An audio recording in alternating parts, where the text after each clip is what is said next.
And welcome back to episode 20 of Who's on Top. Guys, we made it to episode 20. Woo! Just wanted to introduce our analyst this week, recovering from his terrible loss in tennis to me, your host, Ori. We have the Frisbro, Jacob Kazan.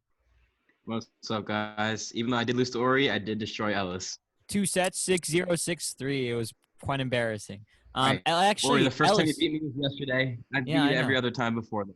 Flaunting his new creative ways to use his hair, we got Jeremy Giles, the fencing captain. At your service. Jeremy, what do you have to say about me and Jacob both beating the JV tennis captain, the Russian machine, Ellis Gordon? Well, I would like to say these are both in very engaging matches, But in the end, sometimes it's just, JV's just not V. That's all I'm saying. Damn. Ellis getting upset a little bit. But we kind of wanted to talk about the return of sports as we know it, or as we don't know it, as it seems. We kind of wanted to discuss the NBA playoff format today. It's a little bit convoluted, but we thought we'd give it a shot. We found a good article about this. We just wanted to demonstrate to you guys what it's all about. So, Ellis, you want to kind of cover what the new NBA format's about? Yeah. So, in a vote from 30 teams to 29-1, this new proposal was accepted. The only team not voting was the Trailblazers, who voted against it. So we'll call it the Dame Lillard vote. But everyone else approved it. And how this is going to work is 22 teams make the trip to Orlando, and this is all going to take place in Orlando, where they will have this tournament.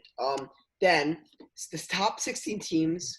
So obviously the top 8 teams in the East will be joined by the Wizards, and the top 8 teams in the West will be joined by the Pelicans, the Trailblazers, the Spurs, the Kings, and the Suns. And so we're going to have 8 regular season games. And after that, if the number 9 seed, how's it going to work is they're going to take the top 9 seeds.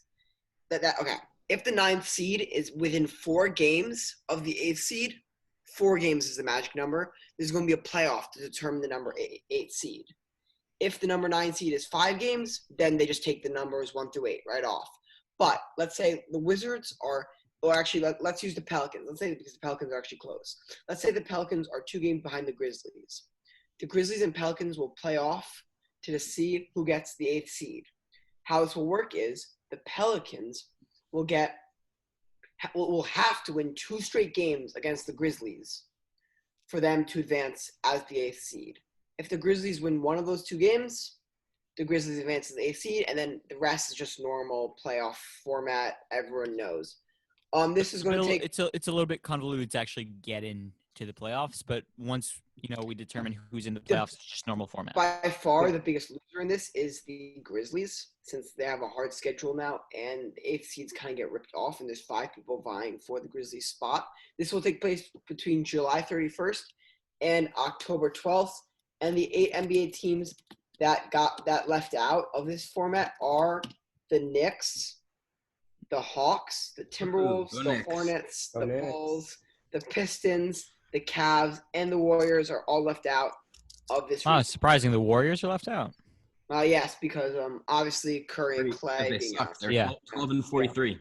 Yeah, I mean, we're all pretty much disappointed with this. Pistons suck, Knicks suck.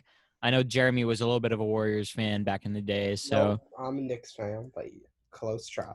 Well, it is what it is. My but dad's from California, though, so I do get to say I'm a Warriors fan. That's what I said, Jeremy. But not this year, right? No, definitely not this year. Jeremy's known for being a little bit of a bandwagon, right, Jeremy? I like Peyton Manning because in my first year of NFL fantasy football, my first year at the NFL, he earned me over $200. So when it comes to Peyton Manning, yes. So we kind of talked about the biggest losers, but let's talk about the biggest winners of this new format. Do you guys have any opinions about who's really going to benefit from this? I think the teams on the fringe will probably enjoy this a lot. Well, I think one team that will most definitely benefit from this is the Pelicans, specifically Zion Williams, right? I know a lot of people, and a lot of the talk I've heard is that a big advantage of having this 19 playoff, one is to make it so other teams that are not initially in the playoffs have a reason to compete, but also to get someone like Zion Williams, right? That'll bring back a lot of excitement. that because of obviously he's probably one of the most hyped up players in the NBA right now, if not the most hyped up. Whether you believe the hype or not, this gives him a chance to make the playoffs, which would be huge for the Pelicans, a huge media boost, and huge for his career as well. The winners in my mind is the NBA as a whole, because some people would say, well, yeah, NBA is coming back, that was a given. But if you look at MLB now, what's happening, they can't reach a deal, they might not even have a season, they're going to lose, they're hemorrhaging money.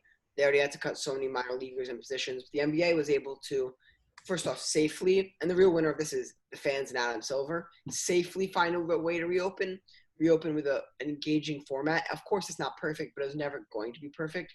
And now they're no longer going to be hemorrhaging money, and they can afford some of those amenities that they would have had to have cut, and the MLB is currently cutting. So, congrats to the NBA and NBA PA, right?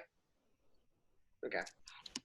Yeah, that's it. Yeah, as Ellis said, yeah, the winners are the NBA, the fans, and Adam Silver. But if you're looking at the teams, to me, as Ora says, those teams on the fringe for the East in the Eastern Conference, there are two teams, the Nets and the Magic, both under 500, who are the 7 and 8 seeds. So they really benefit from this. Also, the Wizards, somehow they're 16 games under 500, but they're gonna have a shot. But I'm just really happy to get basketball back because I'm a huge sports fan and I've missed it a lot. I actually want to push back on something Ellis said earlier. Okay, sure, go ahead. Which is that the NBA is a winner. I do think if you look at the situation between the NBA and baseball, NBA is obviously a lot better. There's a new format, which I think the new format, whether you like it or not, will most definitely bring more excitement because it's something new, something that people have never seen before in this whole new season. I think the one problem is that the way the playoffs work, right? They're starting July 31st.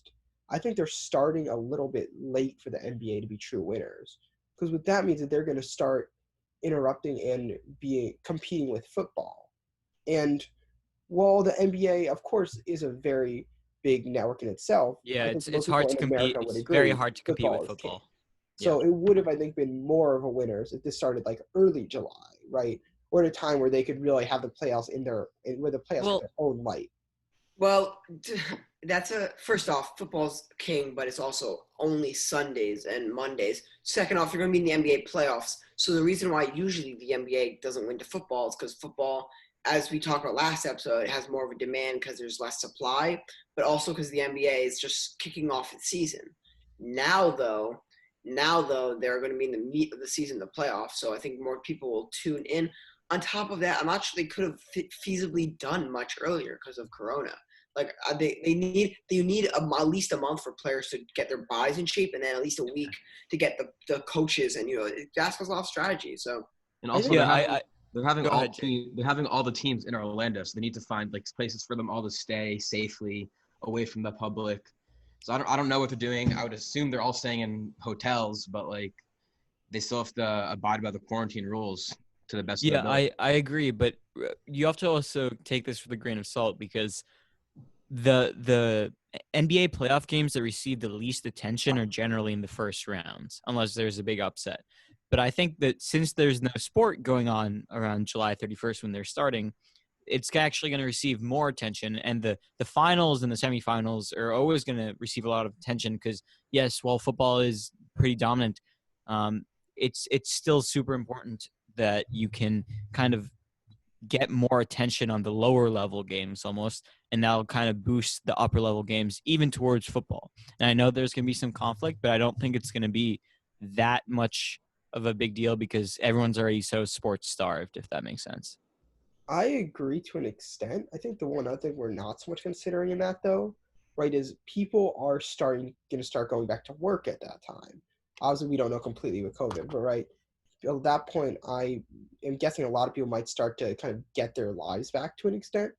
So when you're getting your life back, are you going to have that much time to watch both football and basketball? But you're acting as if this was that they could have done better, and I just truly don't think they could have done better. No, I think I understand. I understand where Jeremy's coming for here. It's not that they could have done better. It's just in general that they're losers, right? Well, of course. And I think, let me seriously. It's not necessarily that they could have.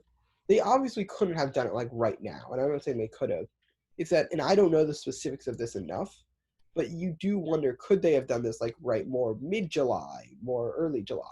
I mean, I think like Ella said, it's just hard to tell with Corona, and I think July 31st is really, around which, the time where they hard. approved everything to come back.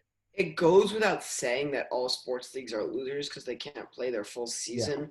But out of all the Except sports for that one in leagues, Korea. yes. But out of all the sport, out their baseball league, but out of Yeah. all their sports leagues, the NBA has handled this. Actually, the NHL has done a good job too. Major League Soccer, so they got it back. But I think we can all agree that baseball is kind of, if we're talking major league sports in America, baseball is kind of the real loser. They're still trying to figure stuff out with NBA. Okay, put it this way: players.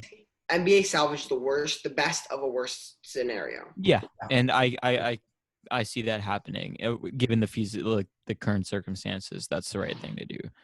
Jacob, you kind of want to talk about baseball and what's going on there. I know there's a huge mess. I mean, yeah, there's been for like the last month, there's been a constant dispute between the MLBPA, which is the players, the agents, the players representing them, and the MLB, which is the owners of the MLB, the owners of the 30 teams. And each side has been proposing different ways to have a season, and they just cannot seem to agree. There's been like 78 game seasons proposed, 82, 48 games, and there's been no. It seems like they're just throwing darts at a board and seeing what the owners want money, and they don't have a real regard for the players' safety. The players would love to play baseball. Obviously, it's their job, but they want to be safe while doing it, and the owners just don't really care about that. From what I've heard about it, and I don't know how accurate this is, but is that a lot of it is about the money, right? Because essentially the owners are trying to pay the players really much lower than they deserve. Yes, prorated salaries.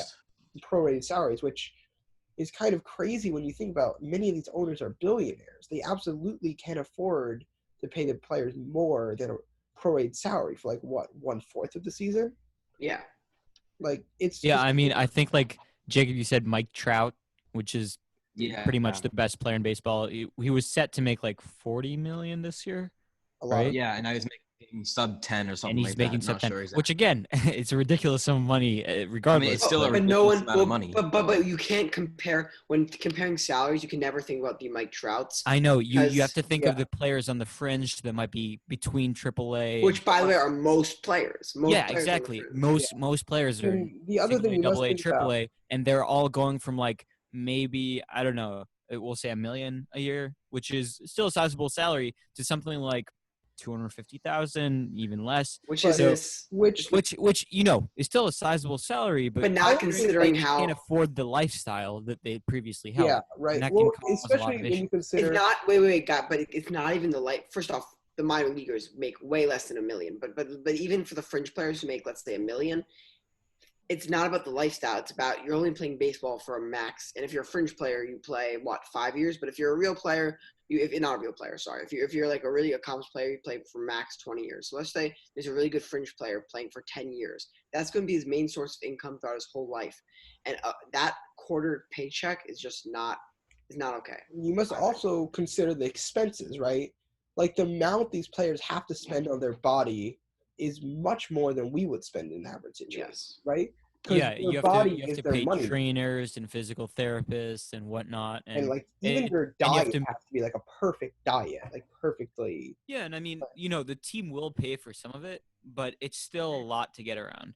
Like I know LeBron obviously spends a lot more, but he spends like what, $1 million on his body, $1.5 million per year. Jeremy, you also spend $1 million on your body, right? I wish I had $1 million. That kind of Jeremy definitely has a $1 million body. For any of you that have not seen him, he's absolutely adorable. Check out the YouTube video to see him. But so I want to kind of switch the topic now back to the NBA and the actual games being played. We know there's a high chance John Wall will be back for the Wizards, or not a high chance, but a medium chance.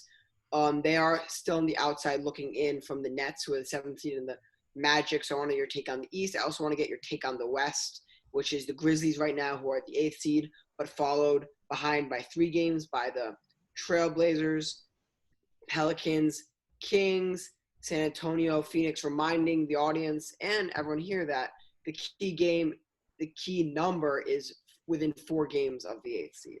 So what do you guys think of – what are your predictions? I don't know.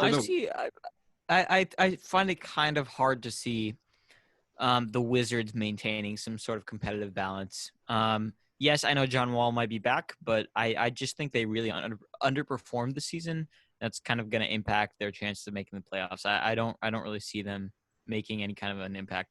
I don't think the Magic are particularly good either, but I think that they definitely have some sort of sizable lead.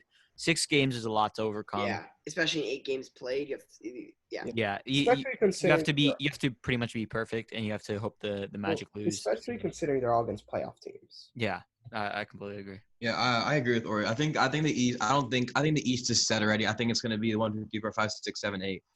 I think Brooklyn is not gonna. They're not getting Kevin Durant back, but Irving was just heating up, and they're a good young team. And I think, as Ori said, the Wizards are too far behind. And as the Western Conference goes, I could see the Blazers or Pelicans. This one's a lot more open. Yeah, I really mean, open. The Mavs. Look, everyone above the Mavs is pretty much set, but it's pretty much a huge battle for the 8 seed here. Between Blazers, Pelicans, Kings, Spurs, and Suns. Yeah. Because I mean, Yeah. unless the Mavericks or Rockets or Thunder, just the Mavericks, unless they lose all 8 games, Well, which isn't possible really.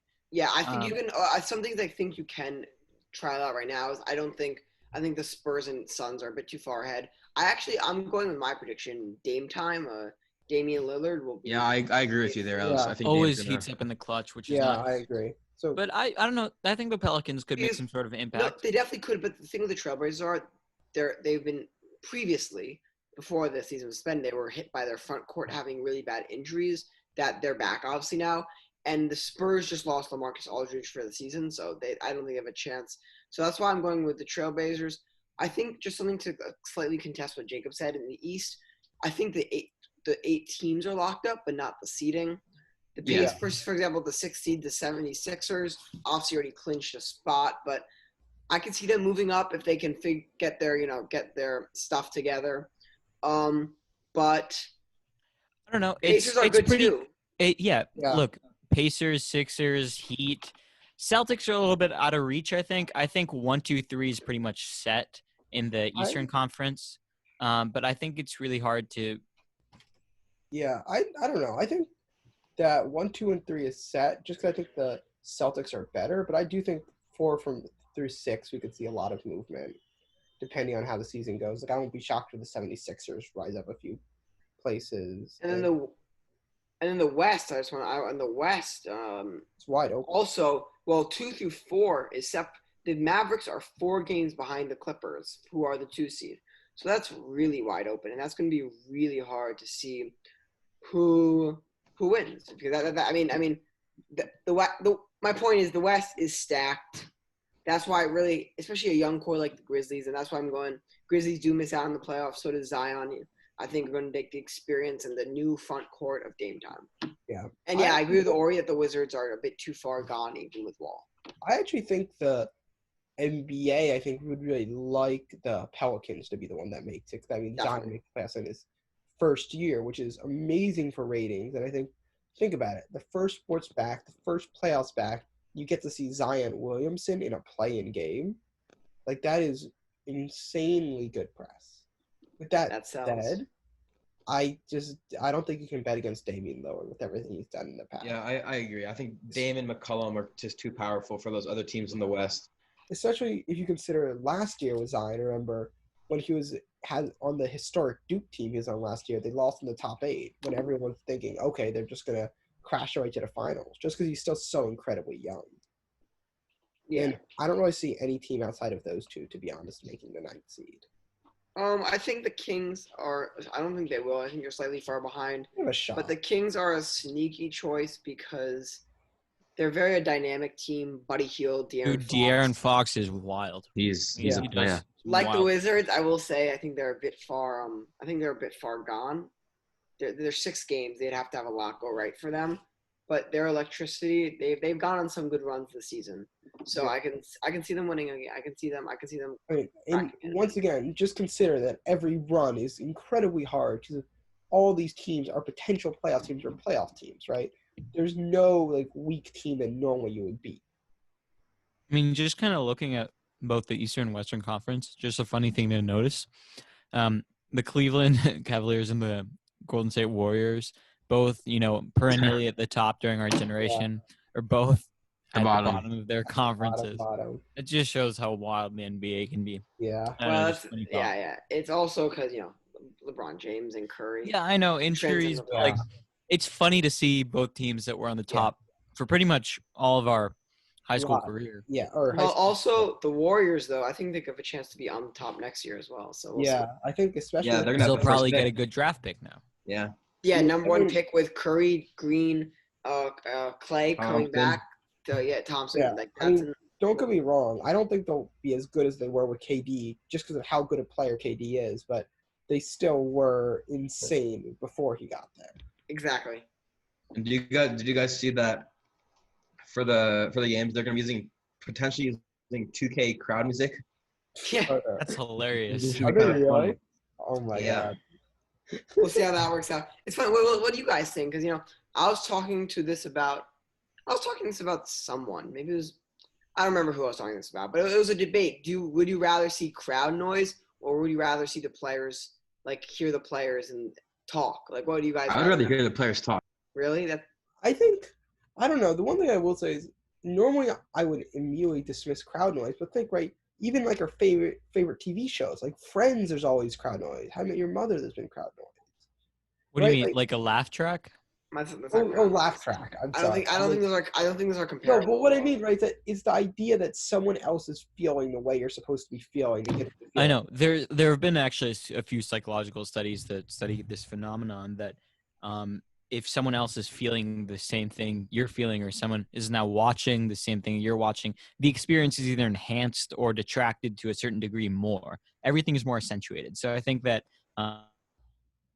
it's kind of like if you feel bad but you're by yourself, it's different than if two people go through the same trauma and they feel worse, but there's certain connectivity, a certain connection there. Same thing with happiness. So I think that if you did have crowd noises, that kind of takes the players' game to a different level. I know some people really feed off the crowd, myself included. When I broke Jacob's ankles and there was no one to watch, it was kind of sad. I kind of wish other people were there to watch, but I think that it really heightens, and I think that it could be an interesting thing. But really, players' preference here. I don't think it's really up to us. But I think that it's going to sound really weird. Like I know some people are like, well, it'd be so cool if we can hear the players talk and yada yada yada. We can hear them set screens, call tactics. Yes, but at the same time, I think it's going to be really weird without the noise, without the crowd noise. Like really. Yeah. I think it's going to be weird, but I think I guess I'll say this: if it was long term, I'd take do crowd noise. But I think for this year, where everything else is already so different, I think rather than trying to replicate what we had, it's better just to embrace that this is what this year is. Right? Look, this is the year where it's really cool. We get to see the players, right? I see how that, but I think some people long for normalcy. And I think that might be the case this year. Like, yes, we might not see everything and everyone, and the playoffs are weird and whatnot, but I think that people kind of want tradition, if that makes sense. I know it's kind of weird if it's just crowd noises and there's no one actually there, but think of it like, the PA system going off and it's dead silent. Like, wouldn't that be a little bit weird? Oh, absolutely. I don't think long term that would work. I just think it'd be a cool thing. It's kind of like a gimmick, right? For a year, we'd be like, oh my God, it's so cool. We can hear the players. But then a long term, I don't think we'd like it. I think just because this is a 1-year solution, I think I'd say no crowd noise. Although I do understand the merits of having crowd noise. Do you guys think that there's going to be a difference in play style? No. I mean, I think No. it might start a little bit rusty because they haven't really played in a month. And No, I'm not talking about that. I'm talking about like trying to potentially avoid unneeded contact or something like that. No, I know. I actually know that the Denver Nuggets have this new strategy. It's called the pick and lick. They basically Jokic is going to set a pick, then he's going to try to lick everyone near him, and that's going to force everyone away from the basket. Yeah, pick and lick. Go check it out. It's Nuggets training camp. You've been reading the Onion a bit too much, Ori. Oh, my bad. All right, so after some neat discussions about the pick and lick, we actually had to air them off air because it got a little bit PG-13 for the podcast. But let's have Ellis here with the wacky sport of the week. All right, our wacky sport of the week is, drum roll please. All right, it is Hoover ball. So Hoover ball, what is it? I chose this wacky sport based on sports and a little history lesson. So we got Hoover ball is a combination of volleyball, tennis, and medicine ball. And this is where the history part comes in. So listen up. Sport was invented by President Herbert Hoover's personal White House physician.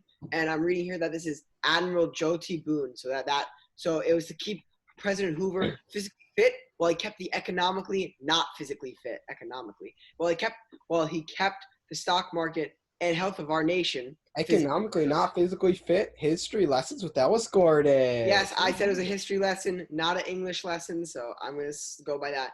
Anyway, so this was to keep President Hoover fit, and it's still actually kind of played by some people today. The description is it required less skill than tennis, but was faster and more vigorous workout. So it was perfect for Herbert Hoover. You say there's a sport that requires less skill than tennis? Actually, tennis takes a lot of skill. Takes a lot of skill. Remember. Thanks, Jerry, for acting like a child. But yeah, so this was perfect for Herbert Hoover, who had such bad hand-eye coordination and such insert bad president joke there. So it was played a lot, especially the Hoover staff at the time, and still played. The ball weighs 9 pounds, and the net is 9 feet high. Ellis, are you reading this from somewhere? You're telling me you don't actually play Hoover ball yourself? No, unfortunately, I do not play Hoover ball myself. Jeremy, let's hear this. Let's hear your expertise playing of Hoover ball. I looked up some fun facts on Hoover ball. It's played. Do you know what it's like though? It's like if any of you've seen this. If anyone could pull up, if you've seen Harrison on the Steelers, who throws James the medicine. Harrison Throws the medicine ball over the That's like if you've seen that in the beach volleyball net. It's kind of like that, but without a like 300-pound man standing over with like a 50-pound ball. So imagine Herbert Hoover instead of James Harrison. Yeah, one was a good football player, the other one was not. But one made smart economic decisions. Yeah, Ellis, for a second. Yeah, what up, Jacob? For a second there, I thought you were talking about Harrison from Minnesota. So with that is the actually wait, Jacob and Ori, would you like to show us how Hoover ball is played? Sure. I'm all tennised out from today. Yeah, Fine, we're Jacob. both pretty exhausted. Fine, Ori and Jeremy. Would you like to show us how Hoover ball is played? All right, set. Whoa! Hit the ball. Oh no, it fell. I lost. Ori is missing his usual vigor, but that's okay. It's because again, as I mentioned earlier, Jacob and I had a pretty intense tennis match where I beat 90-degree heat. 90-degree heat. So I apologize for my fatigue, languor, and torpor. But otherwise, 90 degrees is also the amount they missed their average hit. The average hit missed the court by. Jeremy, you're saying I hit it onto the court adjacent to mine? That is correct. Okay, well, this might be true about Jacob. He actually got so mad today he hit he hit the tennis ball out of the court for no reason. I scored a really nice point on him, and he took the tennis ball and he whacked it into the baseball field called out of the park, home run. And I think he forgot that he's not Aaron Judge and he can't knock it out of the park. But anyway, good try, Jakey Poo. Anyway, before we end this podcast, I'd like our viewers to play our new game we're doing every week. How many overly fancy words does Ori use every podcast? I use a gratuitous amount of them, Ellis. You know that. Anyway, set at 20. Yeah, over under set. I'll good 10. But anyway, thank you so much for listening. Check out my vocab list in the description. I'm gonna put a Quizlet. But yeah. But check us out on Spotify, Apple Podcasts, Deezer. Hey, Ellis, are we on Google Podcasts yet? Maybe by the time this is published, we'll be on Google Podcasts. Actually, I'll do it on Saturday, so yes. And by the way, we don't drink here. We're all underage. But if you do, a good drinking game would-be this for every fancy word Ori uses. Take a shot. Take a shot. This is I Thanks, registered Jeremy. this podcast as PG, so thanks for violating that that welcome. registry, Jeremy. But anyway, also let me try to finish this. Also, check out our YouTube channel made by our very own Jeremy here, or our website. Check out the YouTube page. Thank Jeremy for that. That's been really good. Right, you're sure. Of course, as always, subscribe to our Instagram at watt.podcast. Yes, Subscribe. so make sure to subscribe to our Instagram. Yeah. Follow our Instagram. Also follow Twitter at Watt Podcast. Make sure to One. economically subscribe to everything you can. What? Oh my God. What is wrong with everyone? Jeremy. Let me finish. All right, What is ready. going on? Before I get interrupted. Hope you enjoyed the episode. Have a good week. Stay safe. Hope you enjoyed. Bye.